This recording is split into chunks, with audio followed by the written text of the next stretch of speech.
My homies, I had a random yet wild idea. Hello. So, as I stated just then, I had an idea. And that idea was to redesign Scooby-Doo characters. Now, what brought on this idea, you ask? Well, I was just going about my day, scrolling through, and then all of a sudden this Velma advertisement pops up. And if you don't know what Velma is, it's apparently this spin-off of Scooby-Doo. So me, as a kid born in 2000s who was unnecessarily obsessed with Scooby-Doo at a young age, saw this trailer and was like, ah, that exists now. And I noticed, of course, that they redesigned the characters, and that had me thinking. I had my little noggin working. And then I thought, how would I redesign some of my favorite characters from childhood? And so I think the way I'm gonna go about doing this is that I'm going to watch Velma, see what it's about, how they tried to redo the character somewhat, take in some information from there, watch a little bit of classic Scooby-Doo because I need an excuse to do it and this is it. And from there, I think I'm really gonna try to highlight what I believe makes the character of the 5 people in the mystery game. And then I'm just gonna put my own style, my own touch, you know? And I've never done character design, as I said. I don't know what my base style is, so this is all an adventure. And I wanted to take you with, so come along. And like I said, we're starting with Velma, so I'm gonna start that. I think today's the day. I must watch Velma because that's what's inspired this idea in my head. So I'm about to watch the HBO series Velma, which is the spin-off of Scooby-Doo. Now personally, I was born in 2000. I don't think there was one kid I knew who didn't like Scooby-Doo. I was obsessed with Scooby-Doo. If I knew what a poster was, I wouldn't even have a wall. I would have a wallpaper of Scooby-Doo. Oh, I don't want to feel disrespected with the show. But with that, we shall go. Right here. I'm going right here to watch the show. My name is Velma Dinkley, and this is my origin story. To assemble the greatest team of spooky mystery solvers ever. Yeah, it was me, not Fred and his weird sex fan.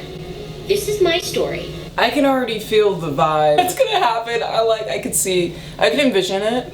I can envision it. I feel like that's how I sounded. No, I can envision what this is about to be. Yeah, it was really me, Velma, who created the team, not stupid old Fred who you think did it with his van. Scooby-Doo made it cool, and then you just ruined it. Like, everyone knows, but the fact that you stated it just made me, I don't know. I need coffee for this one. This is the rest of my reaction to the show. And it starts with a murder, bitch.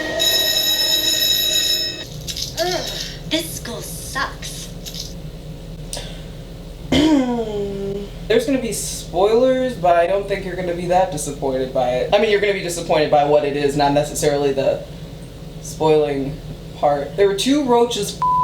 That was a joke. That was one of the first jokes. 1 minute in, oh my goodness. The thing is, I could see how I could like this if they did it different, so it's not this that I would be liking, that was it. I could see the potential.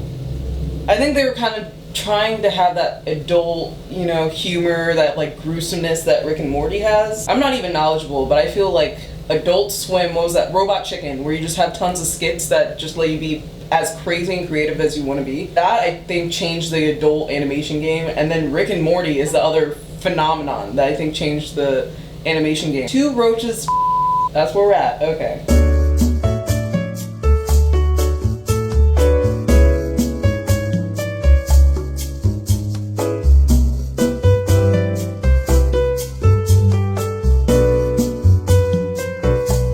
So, I watched 1 episode now, because there are some little backstories or character points that they have in here that I'm like, yeah, that's actually kind of interesting, or it could have been done well, but it's just something that's missing about it, but that's okay. Point being, I'm gonna watch what I can. The plan here is to watch Velma, take into account the character traits within this show. Watch the original Scooby-Doo, take in a lot more notes on the character traits in the original show. Do a little bit of history, fact-checking, inspiration, and then just kind of go with the design. So in a way, I'm in the research segment of character design currently. So I'll let you know.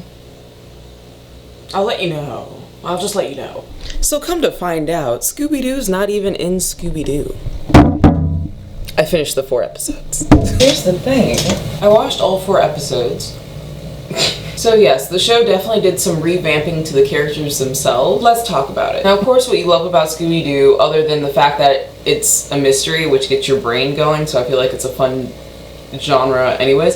The characters, that's what you like about the series, is the character. And this one, they just love each other. They all just love each other. It's just a love circle, because it's not a triangle. They're all just, I guess. Okay, let's talk about the characters. Scooby-Doo. They don't have Scooby-Doo in Scooby-Doo. The only reason that the show even started in the first place is because Scooby-Doo was a soft enough, funny enough, likable enough character that kids would like him. So someone signed off and was like, alright, let's do the show. Before Scooby-Doo was in the show, it wasn't a show. It was just some sketches on paper. That is the impact of Scooby-Doo in the gang, and it was taken away, which is already an offense, somewhat. Alright, you just have the main characters. Let's start with the main character, Velma, okay?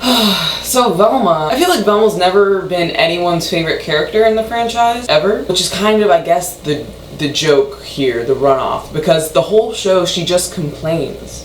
She just complains in a different way that's told like a punchline. Or just says things where you feel like it was supposed to be making you laugh, but then you're just sitting there like...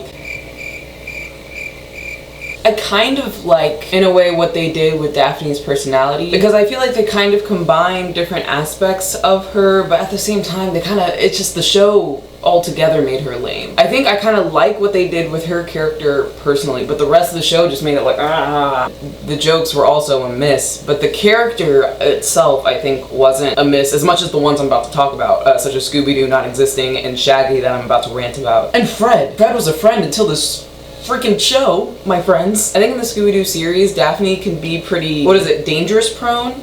And they kind of touch on that in this show, but overall they kind of show that she can handle herself. So I don't know, it feels like they don't know where they exactly want to go with her on that yet, but I don't know. She's a little kooky, to be honest with you, and I think that I like that. That's what I want to see in Daphne. But then they also have this other part that I can't put my finger on it, but it was a little bit of a miss. Shaggy, who's not even named Shaggy. I don't even remember his name because, quite frankly, I shouldn't, because if he's not Shaggy, why is he here? So the funny thing with Shaggy and Scooby's gone, and Shaggy's not Shaggy. Like, he doesn't have his name because he's literally not him. Shaggy was my favorite character as a kid because he was always this distracted guy who would always try to find a way to stay away from drama, extraness, ghosts, scariness, anything that would make you not chill. He's like, you know what, I'm gonna go over here where I think it's gonna be more relaxing. In the situation the gang's in, it's kind of cowardice because he just happens to leave his friends, but at the same time, I think it's him just trying to deflect from any danger. It's like his own way of doing that, but at the same time, he's just so goofy with it and just loves food. What is he in the show? It's basically the mixed kid you always make fun of for being too white. They kind of made him that character. Cool. Am I so... like... And then Fred. I pictured Fred as like this kind of lovable goof who's like, he's hot so he gets all this attention, but then he's kind of just like, oh yeah. You know, he doesn't take it, he's not cocky about it, he's just like, oh yeah, okay. He's like a golden retriever. I feel like that's been thrown around there. He's like a human golden retriever that is just so lovable. And what did they do to him in the show? He's literally, he goes to jail. He is sexist. He's basically, since he's a white male, especially a blonde male, I guess, they picked on it even more. They just wanted to paint him as this horrible guy, and I'm like, okay. It felt like a personal vendetta of being a diverse person in a white industry. It felt like that's what they created in the Fred character, when Fred was like this little lovable angel. They make you not want to like the main character Velma. They make you not want to like Fred, who I think was probably one of the favored characters there. They make Shaggy a completely different person than he was before, so you don't have any of that relatable character. He doesn't even have the same name. I guess he's not Shaggy yet because he hasn't fallen into the life. I don't know. From the standpoint of it just being a sitcom, I am disappointed because the jokes aren't funny. From the standpoint of it being an animated adaptation of Scooby-Doo, the animation is actually exquisite. It's pretty good. They did know how to build the scene based off the animation, but then the characters would talk and it would ruin it. And I feel like it's not easy to animate, so all the effort done by the animators was diluted by the storytelling of the writers and whoever else made the story. Whoever had this bright idea.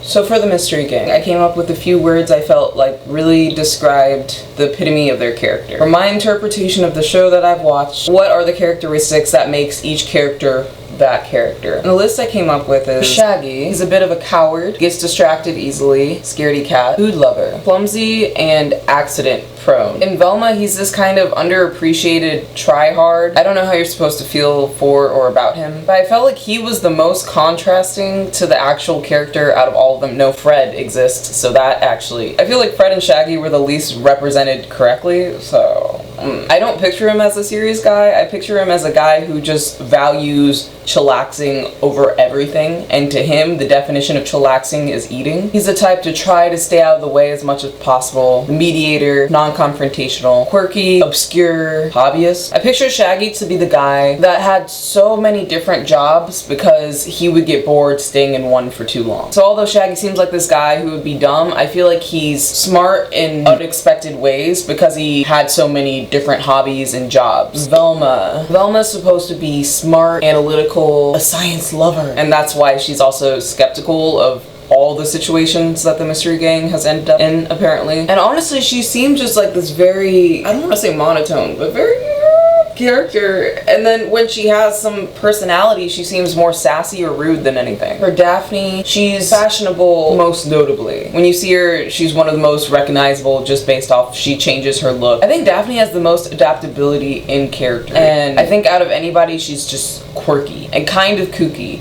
A little bit. And I think I kind of like her falling into the little more kooky, unconventional, maybe a little bit crazy, out there, danger lover, rebellious type of person. And Freddy is just this little, it just flies right over his head all the time. Oh, well, my life is in misery. He comes in, oh, well, that's good. And he genuinely means it when he says it. He's just so, he's like a total airhead, but that's also what lightens up the group, especially in scenarios of ghost hunting and mysteries and stuff like that. He's kind of the comic relief, the lightheartedness, kind of a goof. Doesn't try to be funny, but that's what makes him funny. That's Fred. He looks like he's well off, but he's not a butt about it. Not just like this prick, you know? He's a nice person who genuinely seems to care about the people he's with, but also is just so oblivious. He would never know anyone has a crush on him, and the whole world would have a crush on him. But that's kind of nice and humble about him, is that his cluelessness makes him humble. And that's the character trait I think that's most valuable to Fred. And yeah, so tomorrow I'm gonna work out these ideas, get some more visuals, start sketching the base of what I think these characters might look like, because I've never done any character design ever, really, officially. So I'ma just do my best tomorrow morning. This was my research. Let's move on to the doodling.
So definitely for recording, this might be one of the more embarrassing parts of the character design in this video. I'm gonna be posing so I can use myself as a reference, so I'm gonna do that. Roll the music.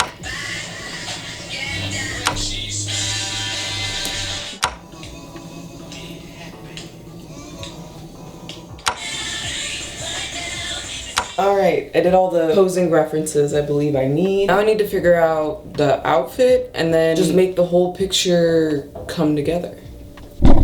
So, what I summarized for all the outfits are, for Velma, colors are orange and red, often wears glasses that are more thin rimmed. She seems to gravitate more towards a skirt, but also wears turtlenecks and collared shirts. Is more business casual.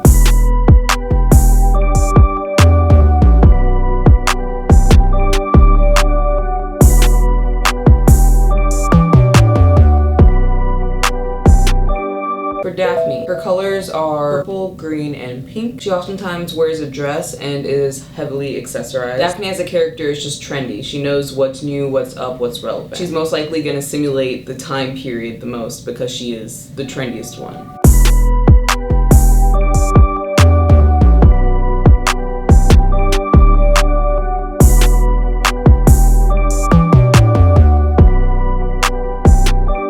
For Fred, his colors are white, blue, and orange. Always wears an ascot, his thing. Usually has very stylized, taken care of hair, and has a generally very preppy style.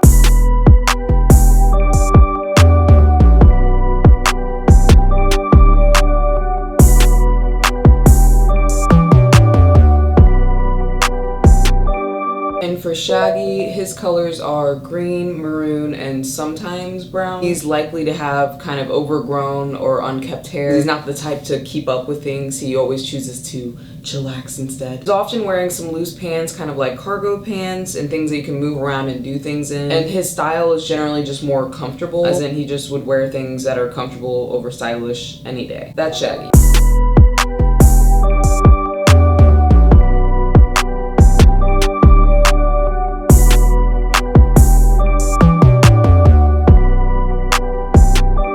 How's that? Little summary. Okay. I feel like that summarizes what I took away from their fashion. And with that, this is what I created.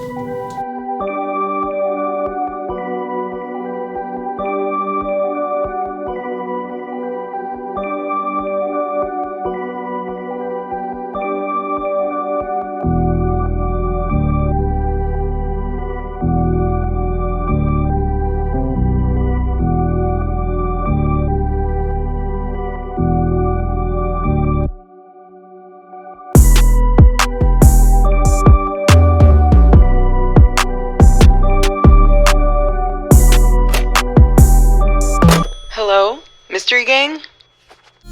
Scooby-Dooby Dooby Doo. Scooby, where the heck are you? Scooby-Dooby Dooby Doo. Scooby, where the heck are you?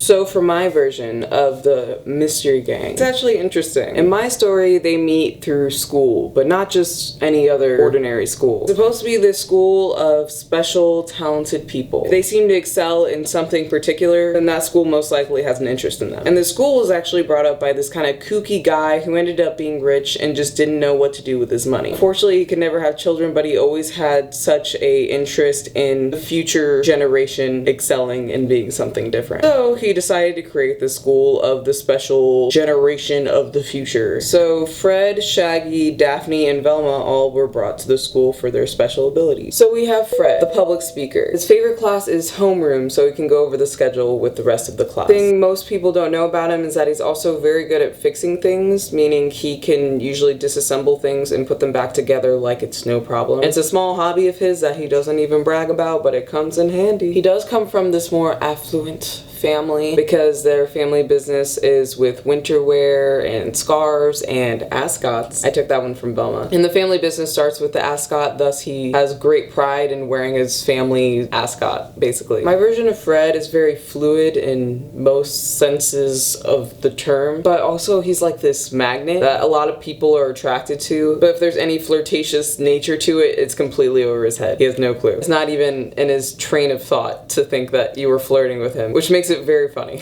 And in the group, he's more of the curious one who ends up pointing out the spots and trying to huddle everyone up. Then we have Shaggy, the environmental expert. He's kind of this charming guy who gets away with almost anything. He sneaks his dog Scooby around campus all the time, but always gets away with it. But that's also just due to how charming he is and how much of a smooth talker he is. His favorite class would be recess time or excess time, time between classes, where he can kind of just go out in nature and stare at the butterflies. He's that dude. And his talent within the group is that he's good at finding the weird spots, which actually comes in handy every once in a while. Then there's Daphne, the fashion trend expert. She actually likes the challenge of having this second part of her that's a little sneakier and that no one knows about. So on the outside, she always looks very put together, and she doesn't exactly come from an affluent family, but she likes to look like she does, you know? She likes to have that sense of money power, even if it's not where she really comes from. But she has this other side of her which is very rebellious, a little bit kooky, and extremely impulsive. So out of the group, she's always the one who just goes for it, which actually ends up moving the mystery along. She speaks multiple languages and always aspiring to learn more. And she kind of has this aspiring spy aspect to her. Her favorite class is actually math class, to get away from the usual crowd and kind of just focus on not math, but the cultural / language books that she admires so much. Then they have Velma, who's this literature expert. Basically, top tier memory. She remembers quotes, she remembers pictures, and by pictures I mean she looks at something and then she can think hard enough and be like, oh, actually I think that the color was orange on that curtain, even if she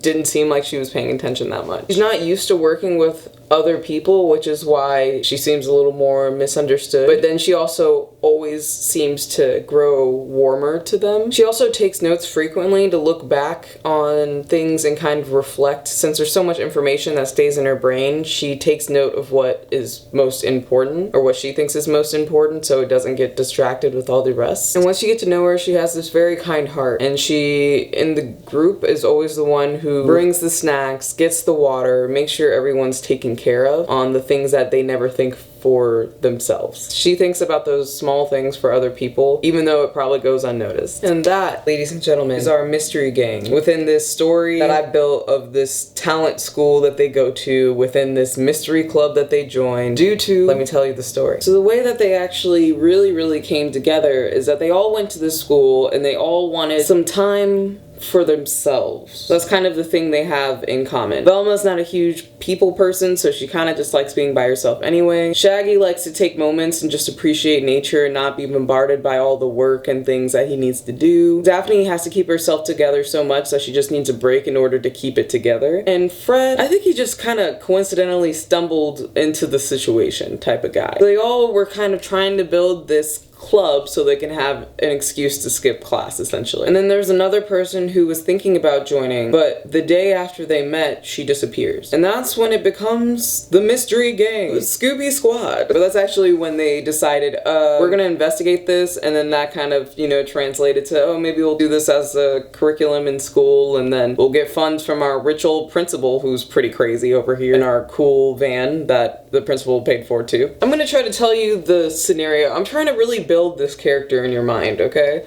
So I'm going to tell you the scenario. So let's say they find out this girl's missing. They find out that her family was actually out of town on vacation and she was supposed to be keeping the house together. All of a sudden she disappears. They go to her house to investigate. Fred would be the one getting all the things from the van that he not only is grabbing but has supplied for the team without a second thought. While Fred is getting what he thinks is necessary out of the van, Daphne happens to get distracted and curious and starts looking to the side of the house. And this is because she knows the historic and cultural history of a certain design aspect of the house that she thought, huh, that stuck out. So Daphne is already separated from the group. Velma went directly through the front door because she never really believed in ghosts. She's more of a science person, and she just wanted to find a place to finish her book and read. Because like I said, they joined this to be out of class, right? Have their own personal time. So Velma still had that in mind in spite of the suspicious scenario with this student that went missing. Shaggy has his stomach grumble and then decides, oh, maybe they have something in their kitchen. So he just wanders off to the kitchen with Scooby and they go look for food. After getting all the things, Fred comes back, swings around the van to see that no one's there anymore, then decides to abandon the equipment because he always thinks his friends are more important than any physical object you can have, of course. So he kind of darts towards the house now. First person he sees, Daphne. So when Fred goes around the side of the house, he sees Daphne, who just fell through a cellar door, fixing her leg up with some random cloth she had in her purse. Daphne's one of those people that has like an infinite purse. Like, it just seems like it always has what you need in there. And Fred low-key thought,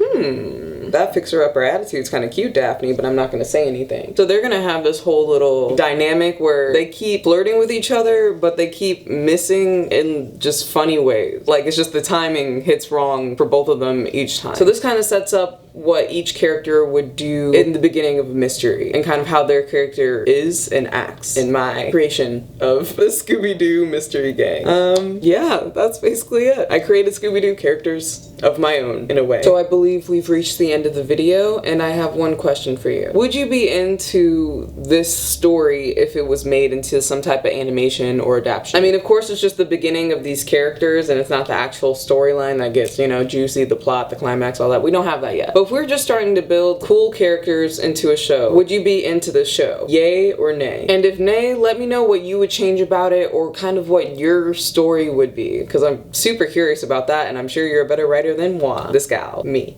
So with that, I completely forgot to ask you to like, subscribe, and hit that bell button if you would like. But like, subscribe, and I'll see you next video. Bye guys.